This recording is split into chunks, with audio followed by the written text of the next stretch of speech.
right. Good morning, good We are morning. here. It is a beautiful, wonderful winning Wednesday, and the gang's all here. Sparkle, take it over for me for 1 second, please. All we do is win, win, no matter what. Have you ever thought about how wealthy you really are? Mm. Have you thought about the wealth that is inside of you? How wealthy you are. Never, ever, ever in your life say you broke. Never say your money's struggling. Because you are full of wealth. Anytime you need something, you go to God and say, God, I need it. And here it comes. Like, how wealthy can you be? Like, I was just processing that. And he said, don't just let them know that it's Winning Wednesday. Let them know how wealthy they really are. They think they struggling. They think their money's not right. They think it. You have so much because every dime belongs to God. And if it belongs to God and you belong to God, it belongs to you too. Well, and that just ties into what I wanted to talk about this morning about changing our narrative and changing Mm, the things that come out of our mouth. Angela and I were just talking about that earlier, Oh, right? We have things and we don't often recognize it, but what comes out of our mouth is completely not in alignment, right? How many of us say, we're broke and I don't have enough money and I don't have enough this and I don't have enough that, and it's like, thank you, but you do, Farika. Please share. but you do. But you do. So it's interesting you brought that up. But you do. Like when you have the power, you have the power. The Holy Spirit lives inside of you. So what could you lack? Hmm. It's no lacking. You can go to the doctor and they say one thing, you go and tell your father, you know what they just said? They just said, I have a diagnosis and I'm going to die in 5 weeks or whatever. And he was like, oh, okay. Like, it's, and he don't get all irritated and frustrated and, oh my gosh, that's what they said about you. He's just like, um, okay. So which one you gonna believe? Are you gonna believe that I'm wealthy in health? I'm wealthy in uh, ability to do all things? Because having the ability to write is a wealth. You know how that's wealthy. That you can say, I'm heavy right now. Let me go right. Let me release this off of me so it won't mess with my money. Don't mess with my wealth. Don't mess with what's inside of me. Let me release this. Let me surrender anything that comes to you to try to attack you. You release it so that it does not interfere with your wealth. That's just like writing out a check, writing out your bills. You watch how you spend so it won't mess up your flow, right? Mm-hmm. but I think that in the reality of things, how man has progressed or humans have progressed in life, we have stepped away from believing that everything inside of us is already inside of us that we need to be whatever God's purpose for us is. So when Mm-hmm. you start thinking lack again, it's not matching up, because if you say I believe God, I trust God, I know God has me, I know God's will for me. Even if we say to the point of to be absent from the body is to be present with the Lord, Come on.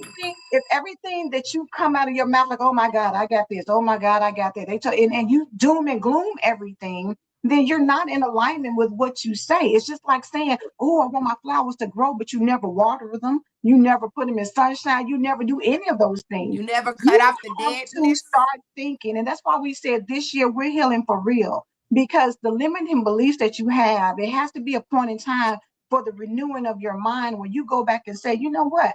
Whether I have money in my bank account or not, I don't have to stay there.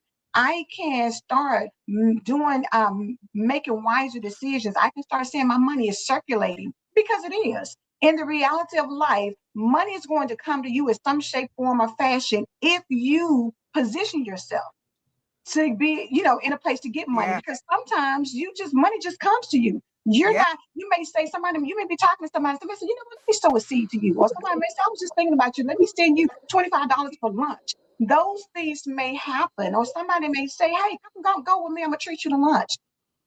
Those things happen and we don't think anything about it, but that's God provision. That's God bringing things to you. When somebody opens the door up to you and you go through it, the monetary compensation may not be there, but the connection you make in 5 weeks from now may position you. Somebody say, you know what, I have been following you and listening to you for 5 weeks, and I need you to come and be on this conference, and we'll pay you $3,000 to do that.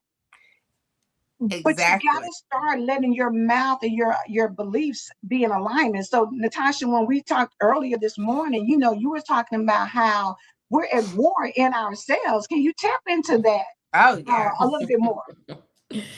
Yeah, I'm listening to what you're saying, and it's so true. I think that we have to redefine what abundance is and what wealth is, because I think we often look at it in the tangible sense, right? Yeah. I'm only wealthy if I have money. I'm only wealthy if I have a fancy car. I'm only wealthy if I have this type of job and making this certain amount of money.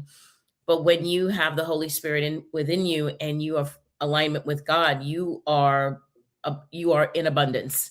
You are wealthy. It's unimaginable, the level of wealth that we have. But coming back to limiting beliefs, if I don't really believe, and I could spend days on this topic. I've always said that what you believe to be true manifests in your footsteps, right? So based on what I truly believe is going to determine what my actions look like.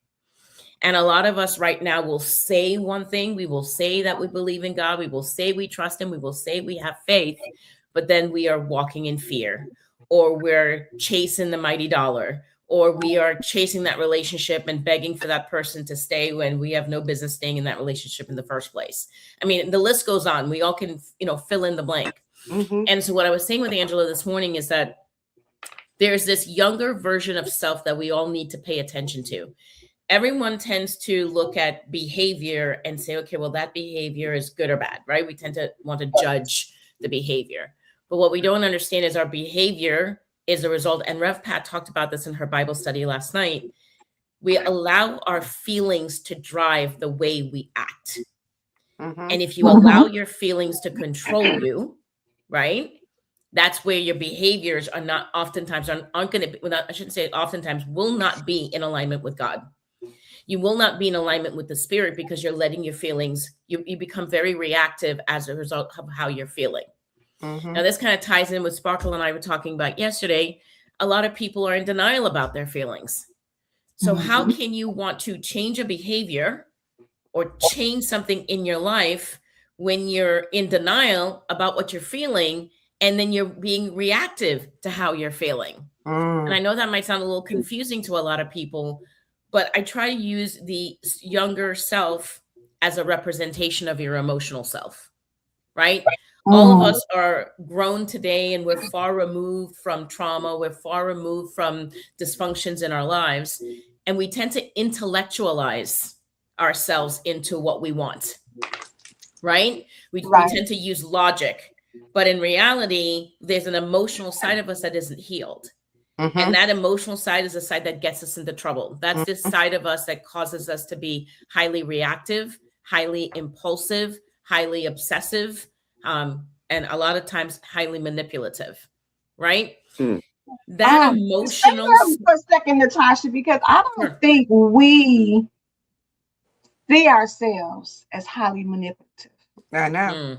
Nobody wants to be in alignment with, okay, I know I'm a highly manipulative individual. But go back to that part, because people they might have been following you to everything, but I'm not a manipulative, but we are. We are. Yeah, so manipulation is when we are trying to turn and twist something to fit what we want. Come on. It's not necessarily what we need. It's about what we want, right? And so we all do it. And, yes, I think a lot of us are raised with we hear certain words and there's this negative connotation behind it. There's sort of this, if you're manipulative, you're bad. However, people teach you how to be manipulative. Now, this is going to rock everybody's world. Manipulation is something that is learned.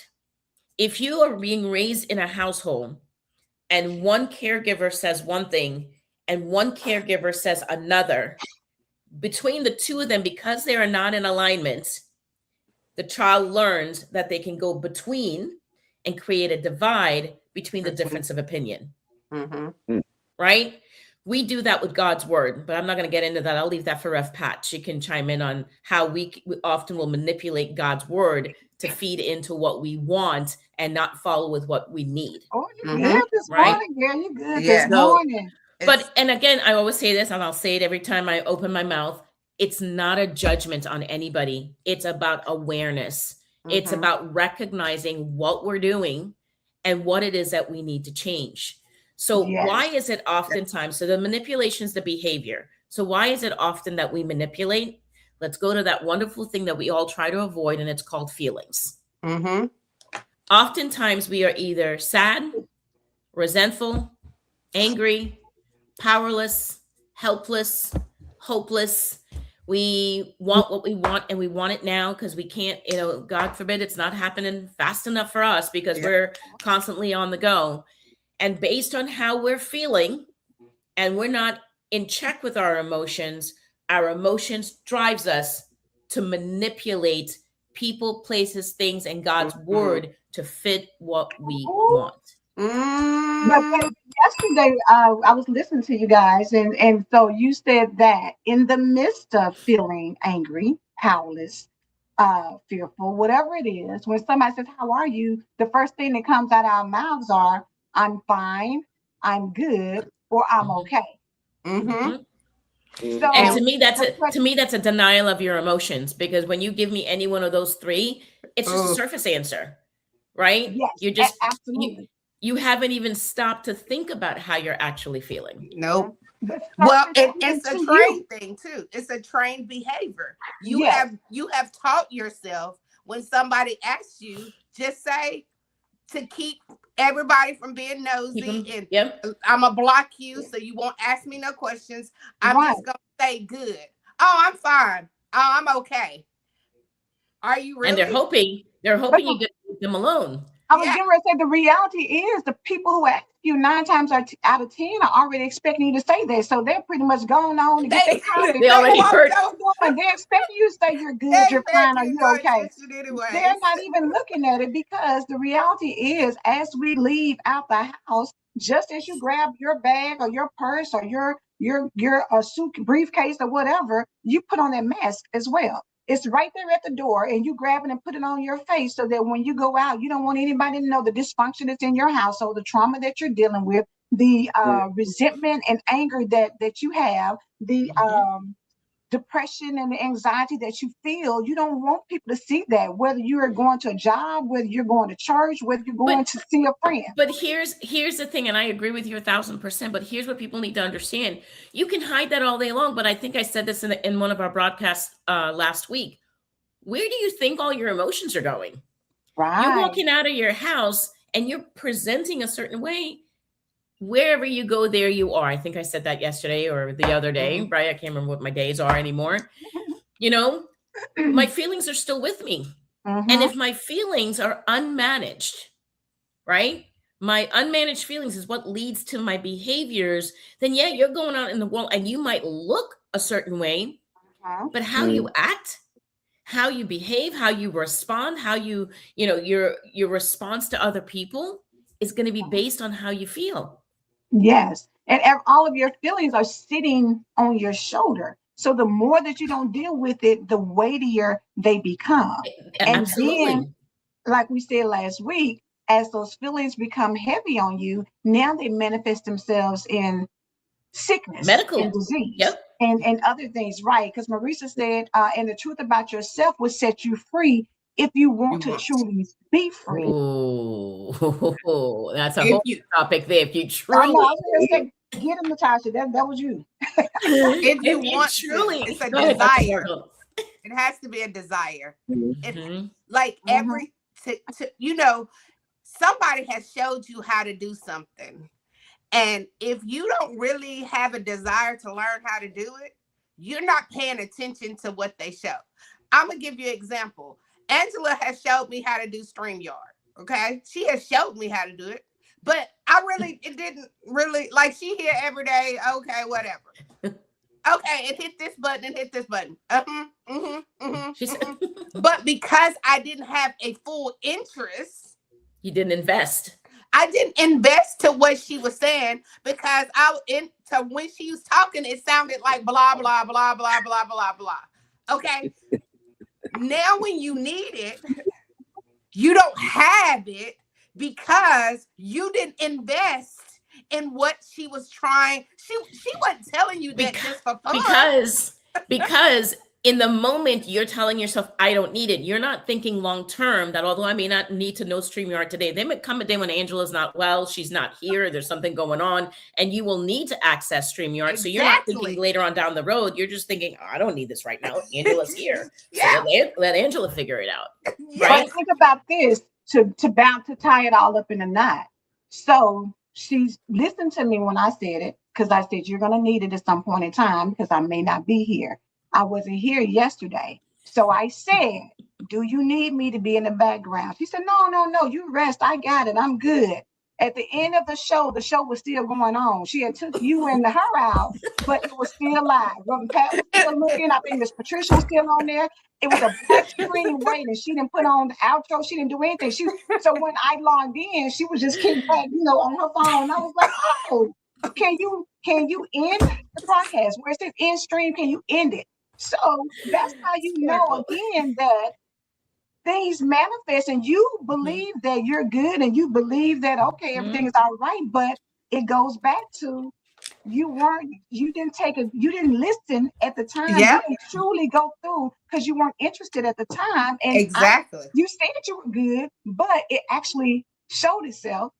Just like eating bad. When somebody say, oh, I'm healthy, and you eat whatever you want to until you go to the doctor and they say your cholesterol is high or you have diabetes. Now, yes, some things are predisposed, but the average thing is we're not doing what we're supposed to, and so it shows up.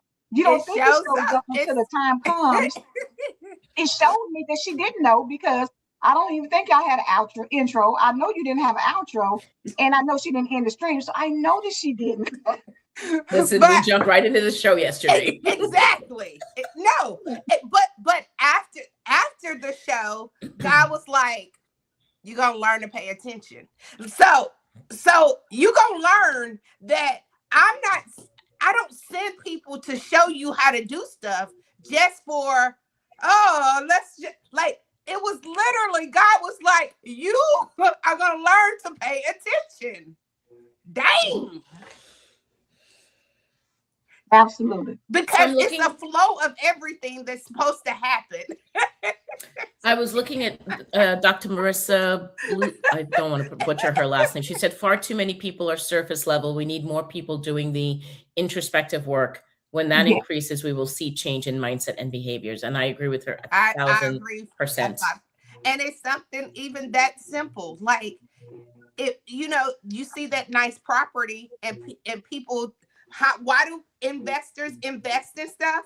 Because they see the potential in the house. Mm-hmm. It's not how the house looks right now. They're not buying that property for now. They know if I invest and put some money into this home, in return, I can turn around and sell it and get triple of what I bought it for.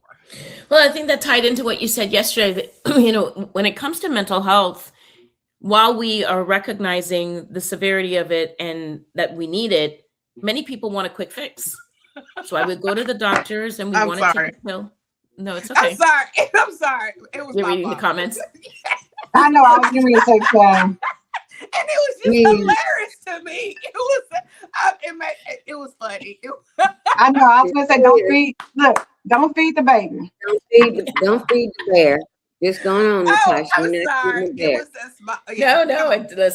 Listen. Again, I'm trying to find him so I can get him off, but I can't see him. So I was going to say, no, don't get him off. Let him stay. Let him stay. Yeah. This is an example of. Yeah, you laughing, brother, because obviously when she said name Sparkle or walking around with horsehair, you named yourself Brother Bear, and you had a nerve to comment. Come on, Natasha. Don't get No, me it's too started. early for that. It's I too get it. early for that. It's It's the topic, brother. but But- let him sit here. He's gonna get something He that need he it. need. He might not He need it. understand he need it now, but when that time comes, He'll need it in the long term. Jesus. What did Marisa say? I think she said, "Oh, listen, projecting out into the future and the impact long term." Yes. The impact long term. Mhm. Imagine if we think about the long term of it. So Natasha. let's go back a little bit to talking about when we the feelings that we have. We don't want to deal with our feelings, and I'm going to change the behavior from manipulation to judgment. People can be very judgy, Mhm. right? They have an Very. opinion about everybody else, Mhm. right? Because they don't want to look in the mirror. Amen. But their judgment comes from what they're feeling, right? And what they're feeling, I'm going to go one step back. It comes from what you believe to be true. If you're so used to judging yourself, you're going to be very quick to judge other people because you automatically believe that other people are going to have an opinion about you because you have an opinion about you. So you're going to pass judgment on them, right? Wow, that's So good. again, someone can say all day, I'm going to, I don't judge, or I'm going to work on not judging that person. You've got to first start looking at not judging yourself. That's Start good. seeing yourself in a healthier light. Start seeing yourself in a more positive light. So you're more inclined to see other people on a positive light. My mother used to always say that if you ain't got nothing nice to say nothing at all. Don't say nothing at all. Right? But every behavior is a reaction from how we're feeling. It's an unmanaged emotion, and that emotion is tied to what you believe to be true. So again, I said it earlier, what I believe to be true will manifest in my footsteps. So I can say all day that I believe in God and I have faith in God, but if I'm out here in the world cutting up, acting up, being judgmental, being critical, doing all the things, being manipulative, then I don't truly believe in the God I serve. Yeah. Right. But coming back to the doctor earlier that had said, everything's surface level. It's really sad in this world that so many people will recognize that they need help, but they're not willing to invest in themselves. They'll go invest in a house. They'll go invest in a car. They'll go invest in stocks, right? They'll go invest in stocks because that'll make them instant money, right? There's this instant gratification, but taking care of my mental health, that ain't instant gratification. That requires me to do some work. That requires me to look in the mirror. I've had many and that clients requires you to acknowledge that there's something wrong. Yeah. And a lot of times people don't want to acknowledge that there's something wrong. Denial again. And I think it's important for people to understand, why do we have to look at it as right or wrong? Why does it have to be good or bad? Like you were saying, Natasha, why do we have to look at it as it's somebody's fault? Exactly. Like it happened, right? It's not fair. It happened. But are we going to sit in that? Like you're choosing to sit in that and get comfortable in that rather than rising above it or standing out of it and saying, okay, you know what? I want to do something different. I don't know what to do differently. I don't know how to do differently, but I'm going to start looking for a mentor. I'm going to start looking for people that have taken the journey that maybe, hey, they can help me along. It's kind of like when I'm lost, right? Yeah. I ain't just going to stand in the middle of the road, just lost for the rest of my life. I want to get home. So I'm going to ask somebody, hey, can you direct me on how to get to wherever it is that I'm needing to go? It's the same thing in life. But we're so self-absorbed and self-centered and only think about ourselves. And that is on a, I can't say global, I'm going to say on a national scale, right? Again, I talked about leadership and it trickles all the way down. And it's like every man for themselves. Yeah. You know, you see it every day in our lives when there's like a shortage of things and people go to the store and, you know, young, old, everything in between is pushing everybody all the way through just to get what they want. They don't even consider the person next to them. Why? Because they're feeling something. They're probably scared. They're probably fearful, whatever. And they're being reactive. Right? They're not thinking about anybody else but themselves. Because like you were saying, the judgment, because at the moment, self is all that matters to them. How I receive it, how I feel, it's irrelevant around people. I'm trying to defend myself. I'm trying to take care of myself. I'm trying to, and that comes from, and yeah, and that comes from limiting beliefs. There's a belief that no one's going to take care of me. There's a belief that everybody's going to hurt me. There's a belief that, you know, the world is this. We have this negative nobody cares. view. Nobody cares, right? But in reality, people do. You just have to pay more attention to who you turn to for consult. Yes. Right? You don't just go to everybody and tell everybody. Like there are some people that will ask me how I'm doing, and they will get a surface answer. Yes. But I'm not giving a surface answer to everybody. I pick and choose. If Rev Pat asked me how I was doing, I'd be pouring out and crying out to Rev Pat when she asked that question. But somebody in passing, I'd be like, we're good. But what does that come from? You have a trust in her. Correct. I trust and I believe that she desires the best for me. Correct. I look for trust, loyalty, and integrity. And you know that. And she genuinely knows that I want the best for you. So therefore, if something's off, how can I help?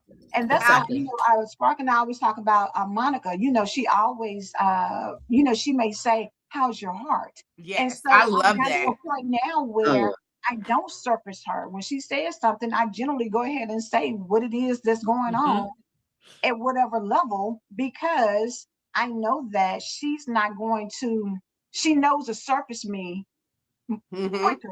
She'll notice it versus somebody else who may just say, oh, good, you know, because you always smiling, you always this, you always that. So I'm pretty sure she's good.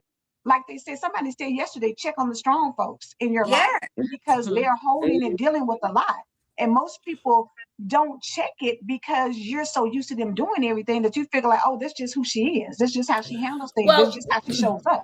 And oftentimes as a cognitive distortion, we will generalize and we'll put everybody in one big bucket. Yes. Right. So I have difficulty trusting. I can't trust anyone. Right. And listen, I've been there before my healing journey. You know, I put everybody, I can't trust you.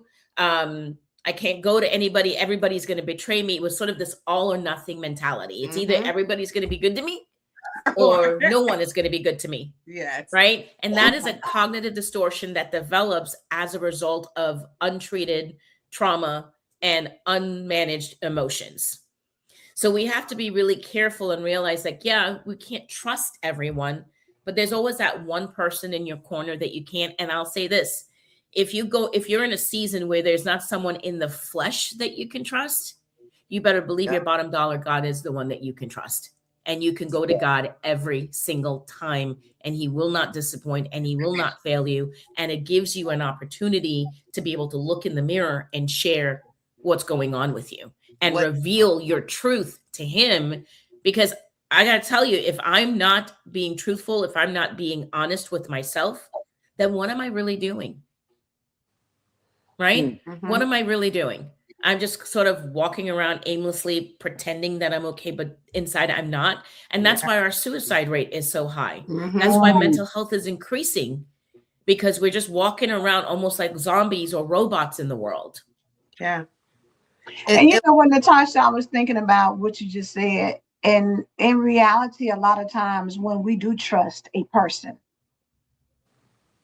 we will overlook all of the good things that they do, all of the good things that they've said, all the times that they've been there for us, with that one time that they say something that we don't like, with that one time they say something that irritates us, or they're not there for us. You know, what's the Love and Basketball? The guy said, you know, you forgot to be there. What about all the other times when I was? All those times. And that's how we show up as individuals, is that you make it somebody that you trust, but the one time Reverend Pat may say something that hits a nerve for you. Now it's like, that's that all or nothing thinking, right? That's one of those cognitive distortions that develop because of unresolved trauma. That's the thing. We have a distorted thinking pattern. And it stems from unhealed trauma. So for anybody that's listening out there and you haven't treated your trauma, you are operating from a distorted cognitive place. That means we tend to have all or nothing thinking. We tend to overgeneralize. Some of us tend to minimize, right? Some of us use emotional reasoning, and we have mental filters. A mental filter is I hear what I want to hear and I throw away the rest. And sometimes you could be throwing away some really important things that someone's saying because you only want to receive what you want to receive in that moment. Yeah. Right. So what you guys are describing are cognitive distortions. So again, and that cognitive distortion stems from unmanaged emotions and limiting beliefs that we are still holding on to. So again, we're walking around in the world and we're all looking pretty and we're all sounding great, but your actions don't line up. And at what point how can you go to sleep at night and be okay with that? And again, I don't say that from a place of judgment. I say that from a place of experience. When you are walking with God, when you have made a decision to turn your life over to God, I can tell you that before that, I was sleeping just fine. Because it was just me and my ego going to bed at night. Right? But when I started walking with God, I had a conscience and I felt bad knowing that here I am getting up every day and reading the word. And this is what God says. And I'm out there and I'm not in alignment with what he's saying. That I had conviction. I still have conviction today. And there are some people that will experience conviction and somehow still continue doing whatever it is that they're doing and then be upset that God isn't turning their lives around, or coming back to what Dr. Sparkle said earlier of, I'm broke and I don't have this and I don't have that and I don't have the other. Well, maybe there's a reason why we don't have those things. One of the things I'm learning in my season, and Sparkle and I talked about this yesterday, is learning to be a good steward for the things that are given to me by God. Being a good steward in marriage, being a good steward in any relationships, being a good steward with his money, being a good steward with my body and my overall health, because he gave me this body. Rev Pat prayed this morning about he gave us life today. Are we walking with gratitude? Are we taking care of ourselves, mind, body, and spirit, and stewarding what he's given us? Because I've learned in my own journey, as quickly as he gives it to me is as quickly as it can be taken away. Absolutely. Absolutely. That's so good. But she don't want to talk because you get my nerves, Brother Bear. That's why I'm not talking. So I can stay in the spirit. Brother man, you need to analyze that one. Why are you here? Why are you here? I'm quiet because I'm taking in everything that Natashah had to say, because somebody out there needs to hear it. And somebody is here this morning because, I think it's Farika wanted to make sure that you said cognitive distortion. Yeah. Because cognitive distortion, how we see one another. And this is, this whole platform that we use, that God has allowed us to use, comes with so many people, I'm going to say, who use this platform to bully, because they don't, it wouldn't happen in real life. You're just going to walk up to somebody and say the things that you feel empowered to say when you're in your house behind your camera at your desk, wherever you're sitting. And to me, those people that do that, it's coming from a different place. It's not coming from a place of, I even believe half of the stuff I'm typing. These are the things that I otherwise would not be able to say. So I can bully this person. I can talk about this person. Monday night, we had that happen. We had someone on that was in the comments, and she got upset because we didn't respond to her comments quick enough. But we're live. We see comments coming, and we try to get to every comment that comes, but we're not going to get to every comment. And so she said, Reverend Pat, don't give him, don't, that he. No. I'm not even talking about him. So she got in her feelings. She commented, they're not answering what I'm saying. So I'm just going to go. Well, something that you really needed was going to be said. But you got so far in your feelings over lack acknowledgement that you just totally threw the whole show away because you just felt like, because you didn't get what you want when you wanted it. you didn't get what you About wanted self. when you wanted it. And we were all just like, he was like, well, do y'all have anything to say? You know, and he explained, I can't see everything that's going on. So I apologize. We apologize. But no, she just totally took it. I mean, it was the most extreme response that I've seen while on a live. But it's like you said, when we react, we are not taking that 10 seconds, that 30 seconds that it requires to just shift from spirit, from emotion to spirit, emotion to spirit. It's just that simple. It's not that difficult. Well, it is difficult. I hate to say that. We say that I make it sound. It's difficult because some people don't want to look at their emotions, or they might acknowledge and say, well, I'm mad, but you got to do something about it, right? Instead of taking it out on somebody else, can you learn on how to regulate? Self-regulation, emotional regulation is an actual thing. It's not just a psychology term. A lot of people do not know how to regulate their emotions. And part of it has to do with an underdeveloped brain. And the other part of it is not having healthy coping skills. So it's difficult for me to shift to the spirit when I don't, A, recognize what I'm feeling, and B, learning to regulate that emotion so that I can shift to the spirit. And that is why healing is so important. And so if we're not wanting to heal, or we're not wanting to acknowledge the emotions and or learn on how to cope with the emotions, then again, you're just always going to be a very reactive person. Yes. Right. And healing never stops. That's the beautiful thing about healing. It's never a stopping point. It's a everlasting lifelong healing journey. Nobody ever gets to the point like, oh, like you just, it's an ongoing process, because once you get healed from that little part, then here comes this other part. Like, oh, I thought we already dealt with that. No, I was prior to my healing, I was a very reactive person, very, very, very, very. And just like Natashah said, it was because of my environment where we were not allowed. You didn't. Well, no, hey, let me go sit on mom's bed, talk about what kind of day I had, or no, you didn't talk about what was going on in the house. You didn't talk about any of that, and you could not respond.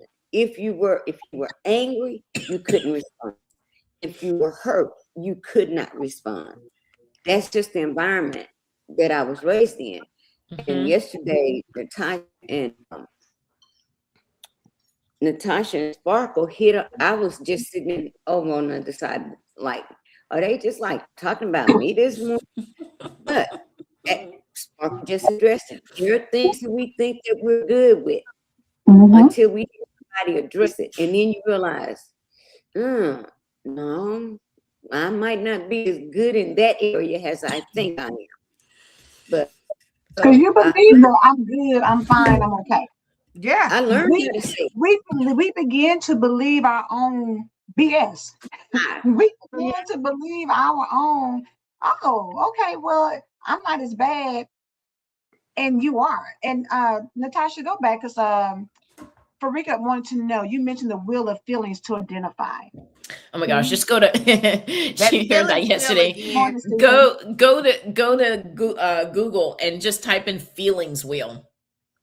And some of them have like little faces to kind of describe how you're feeling. But it's a great tool that I actually use because I find a lot of people, when you ask them how are they feeling, they immediately go into a monologue, or they want to describe to you or explain to you something that's going on. A feeling is one word. If you have to add other words behind it, then it's not a feeling. You're more than likely describing something that you're thinking about, probably a thought pattern, right? So the feelings wheel allows you to recognize that there's layers to your emotion. Like someone is angry, but underneath anger is someone who is frustrated, someone who has resentments, right? Underneath that resentment is somebody who is irritated, right? And so it just, there's layers to it that we have to get through. It's not just I'm going to be angry and then I'm not going to be angry. It's just not that simple. Yeah. Right. But we are not taking time to learn ourselves. We are too busy looking at the guy next to us or the girl next to us and trying to figure out what's going on with somebody else rather than going on with what's going on with ourselves. Yes, and understanding Stephen. our triggers, understanding why am I, like Stephen said, hurt or happy? Why does this hurt me? Why does this anger me? Why does this sadden me? You know, and start thinking, like even going back to what Reverend Pat said about the young lady who didn't get acknowledged. Thinking about why does this bother me so much? Yeah. Correct. You know what I'm saying? And I think a lot of times, again, we project on everyone else. But the reality is, why does it bother you so much? Well, there's a big word. There's a big word that people use. How you trigger me. Get to the root of it. Yes. Right. Get to the root of it. People will always say, "You triggered me," and it's like, no, you didn't trigger me. There was something you said or done that triggered something within me that's already existing. Right. Right. So if I always say, people like to say, "Well, she made me mad." No, she didn't. She ain't that powerful. She ain't got that kind of power over you. She didn't. She shouldn't. Exactly. You allowed. The operative word is not make.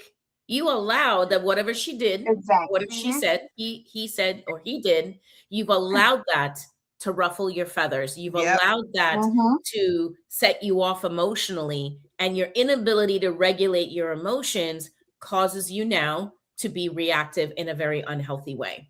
Yes. There's a lot of people that use the word, I'm triggered. Well, the entire world can trigger us. Yes. Welcome to life. Right? But it's about you looking within yourself to realize that there's an emotion there that is not addressed that needs to be addressed. So when people trigger us, to me, it's a great time for reflection. It's a great time for me to look in the mirror and be like, okay, what, like you said just now, Angelo, why is this bothering me the way that it is? Why I'm so upset? The woman that did what she did with Rev Pat's show, all she needed to do was to stop and say, okay, why is the fact that they're not responding to me quickly enough? What does that say about me? And I could almost guarantee it comes down to a limiting belief. She believes she's being dismissed. She believes she's not. Everybody's overlooking her. Nobody because she dealt with that in her past, whether as a child, a young adult, or even an adult. Yes. Because somebody didn't listen to her and overlooked it and said, "Get somewhere and sit down because I don't want to hear that right now," and dismissed it. She decided that as a grown woman, you're not going to dismiss me. If I ask you something, I need you to address it.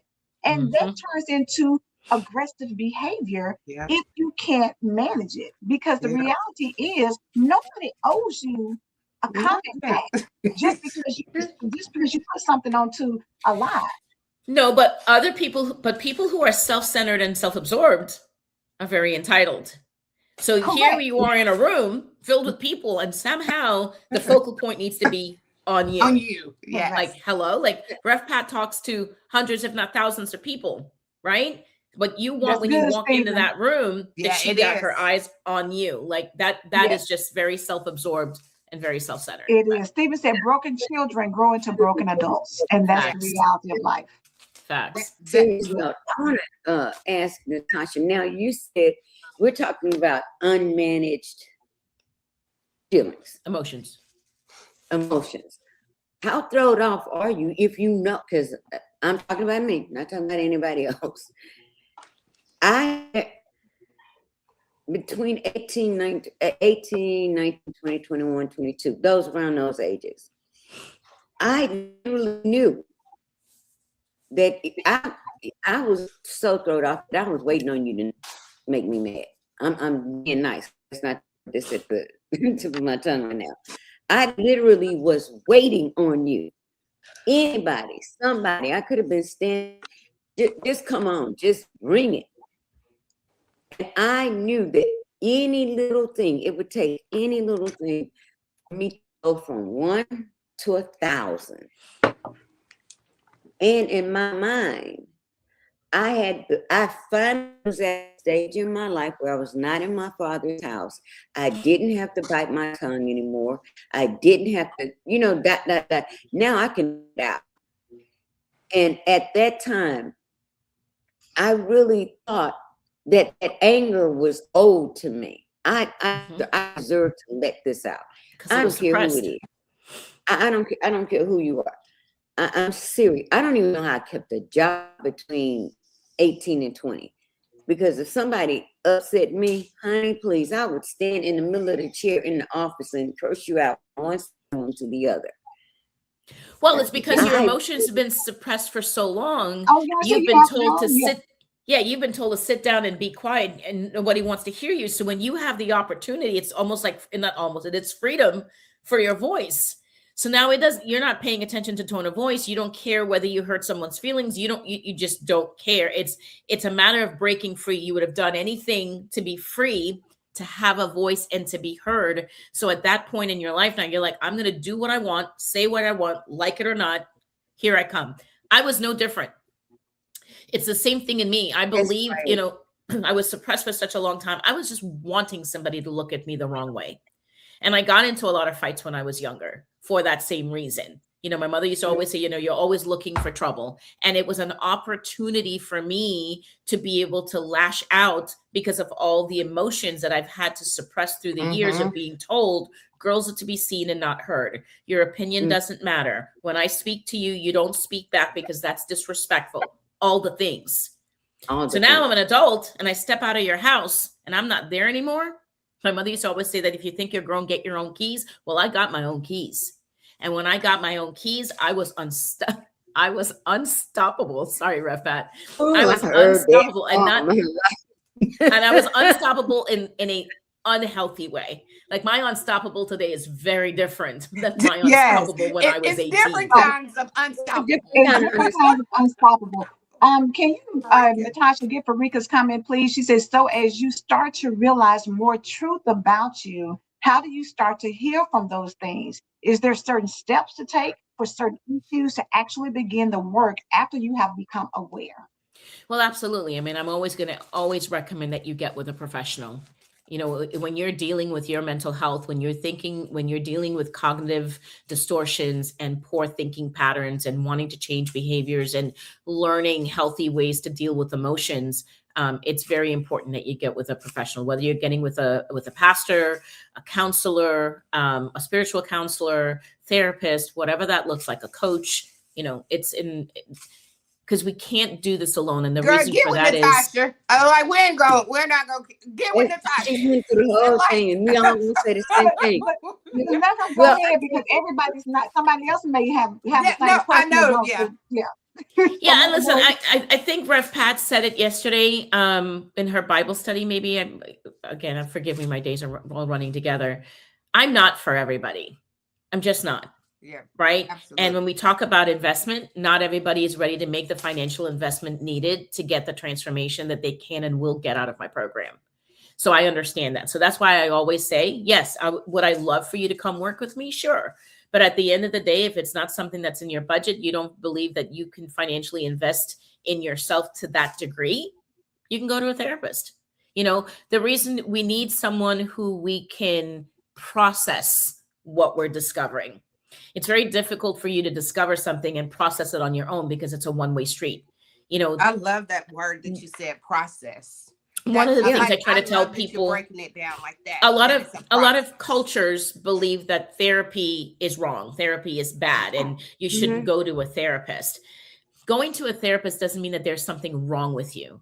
Going to a therapist or speaking to someone is an opportunity to gain an alternate perspective. Right? It's the same thing like going to God for counsel. You're gaining another perspective, and with God, you will be guaranteed to be given a directive on how to improve your life. Right? Now, a lot of us, because we may not, depending upon your spiritual walk and where you are with God, you need that person in the flesh as a person that you can speak to that, again, can process with you and sort of take what you're saying and put it out on the table. I think of it like a puzzle. You're sitting and you're building a puzzle. it makes more sense and it goes by faster if you have someone on the other end assisting you with that puzzle rather than you trying to figure it out all on your own. Right. Mhm. So your mind is similar in that regard. And that's why seeking some professional help is always going to be my first go-to. That's good. That's good. Listen, again, we talking about healing for real, and it requires you, number one, to acknowledge that there is something that exists. A lot of times we may think we're happy, and like Reverend Pat said, you're going through life and then somebody says something, you realize, oh, I thought I healed from that. And I see that I have this huge response and I wasn't prepared for it. Or I'm overwhelmed and want to cry.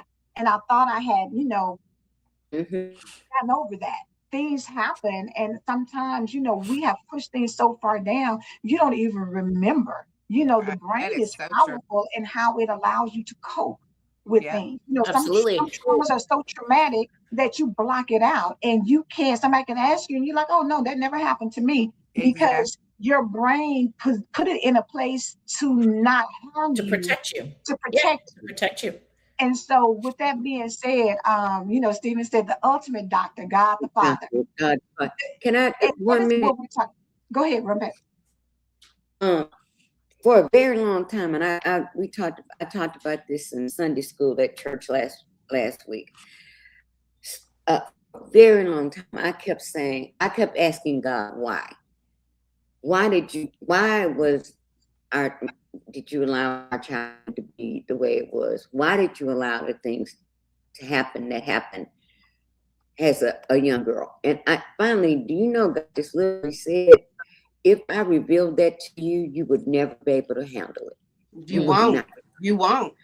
So there are things to this day, when my sisters and I are together, they're talking about things. I have no clue what they're talking about. Absolutely no clue. And she'll look at me and she'll say, you don't remember that? Absolutely not. And what I understand, this is for me, is that whatever happened prior to that event, God allowed me to block the whole thing. So for my protection. Yeah. So there are some things that you might be struggling with from your childhood that because he loves you so much, God is not going to open that door, because he knows that if he opens that door, you're not going to come back out of that door. But you still have to deal with the feelings. That may sound crazy. No, it's not crazy. I agree with you, but you still have the feelings and you still have to work on the feelings. And so you don't have to go forcing yourself to necessarily dig up that memory. I agree with you 100% because it's a protective measure. But just remember that, so trauma keeps score in the body. There's a great book out there that talks about, it's called The Trauma Keeps Score, right? Because your body holds it in. So although you may not have the memory recall for the event or the experience, your body is still holding on to what it experienced. So if you are emotionally struggling, even though you can't recall, you want to be able to learn on how to deal with the emotions that are coming up for you. Right. Right, because he's never given that memory back to me, but he healed me from the emotions attached to whatever it was, so that I'm able to not continue to live out a life where everything and everybody is a trigger. Everything that happens is a trigger. Correct. And somebody in the comments said, I think it was Stephen, start with God. When God reveals there's an area in your life that needs to be worked on, the great physician is right there to help you to work on or to move from one thing to one area of your trauma. Because the healing of my trauma of my childhood wasn't healed with one prayer. Let me say that. It was not. It was over a number of years of allowing myself to heal. I think we have to give ourselves permission to heal. You have to first say, I don't want to carry this anymore. I don't want this in my spirit or in my soul anymore. That's your first step. The fact that we have so conditioned ourselves to be ashamed of getting help because we have heard so many times, girl, you got Jesus. Girl, you know what to do. You know you got Jesus. Just give it to Jesus. Well, God, Jesus said, yeah, you can give it to me, but you can go get some professional help at the same time. So don't be caught up in a box where you allow the stigma of mental health keep you from getting that. I've learned I'm never doing that again. I'm never going to hide behind any stigma that the world puts on me getting better. Now, does that make sense? No, it doesn't. We have to make sure we are rooted. Oh, with we have to make sure we're rooted with a solid foundation and allow God to do Him. That's good, Stephen. Put up for week. Very true, as you guys mentioned, the young version of you, as I'm processing it. I was like, God, I don't even remember some things about my young self. So I'm going to be spending some time asking God to reveal my younger self to me that didn't heal. And that's good, Sarika, because she's ready. And a lot of times when you're ready, that's the time that you ask God, because now He's prepared your mind to receive the things that you need to receive. Because when you truly are ready, and I think Marisa said earlier, when you're ready to reveal your true self and talk about some of the things that have happened to you so that you can heal, there's a level of maturity. It's a level of maturity. And we all are in process and progress to get to that point, because it's some things that you can heal from easily. Some things that you may say, you know what, I'm X number of years old. It's time for me to put that past me. I'm going to forgive this person for whatever happened. Other things require you to dig deeper and go hard and go further and talk to somebody more and go to God longer. It's not overnight. So you have to realize that. And go ahead, Natasha. I was going to say, so maybe this is a conversation tomorrow, because I know we have to wrap up the show for today. Yeah. But when we talk about forgiveness, there is 2 layers or 2 parts to forgiveness. A lot of people forgive on a logical level. Intellectually, we're like, yeah, I'm grown. I'm past that. Yeah. I forgive them. I know this. I know that. Anytime you start a sentence with I know that you've intellectualized your response. Yes. Right? There's an emotional level of acceptance that we need to get to truly release ourselves and forgive other people. Forgiveness is not about another person. Forgiveness is about you releasing harbored emotions. It's you making a choice to say that experience had me feeling blank, and I am no longer willing to carry that emotion with me, and I want to release that emotion to God. And that is a process. Yes. And I have a lot of people that would say, well, yeah, I forgive. If you are still bitter, if you are still resentful, if you are still reactive, then you have not forgiven. No. You may have forgiven on a logical standpoint, but on an emotional standpoint, you have not forgiven. So you need to release that, because whatever that person has done to you, it's already been done. They're about their business. And you are still carrying that emotion and holding it like poison in your system. So the only person who's getting sick from it or dying from it is you who's holding on to the emotion. Poison. That right there was a mic drop moment, Natasha. Thank you. And I'm going to say, we're going to end it on that, because we're at the top of the hour. Reverend Pat is coming behind us. Ladies, before you all leave, when we end this, I need you both, everybody to stay for just a moment. But y'all make sure you tune in to Reverend Pat. She's coming. Are you, Reverend Pat? This is Wednesday. Are you coming on today? Yes, ma'am. Okay. Yes, so she'll be on today. But yeah, make sure y'all go back and relook at this. Some things, you can catch a little bit more when you see it the second time. But Stephen said, if you have back pains with no symptoms, you're carrying a burden from something you don't need. Amen. Amen. Ooh. Amen. Ooh. Amen. Amen. Ooh. And that mess is heavy. That's heavy. Ooh, that's heavy. I believe God. Do you believe God? We believe God. We believe God. Have a blessed day. Have a blessed day. Give yourself some grace. Give yourself some grace. Show yourself some grace today. Absolutely. Today, I want stay on. Okay, have a great one.